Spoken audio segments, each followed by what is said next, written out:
Hello guys, welcome to my কোরবানির পশুর হাট ব্লগ। যাচ্ছি পশুর হাটে। আমি যেহেতু অ্যাডভেঞ্চার প্রিয়, তাই চললাম মেঘের ভিতর দিয়ে। দেখেন কয়টা গরু মিলে কিছু মানুষ নিয়ে যাচ্ছে জিম্মি করে পাচার করতে।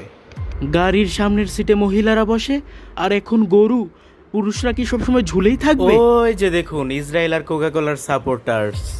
বাজারে ঢুকতেই দেখি কিছু শিশু গ্যাং অস্ত্র নিয়ে রংবাজি করছে। এতদিন দেখেছি কিশোর গ্যাং, আর এখন দেখছি শিশু গ্যাং। ওই যে দেখুন, গরুর সাথে রংবাজি করছে।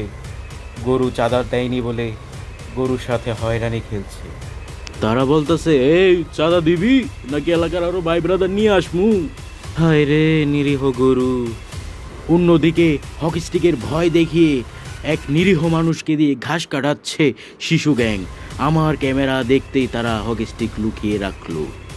দেখুন, আইসক্রিমওয়ালা ভয়ে পাছা চুলকাচ্ছে, কারণ তার গাড়িটি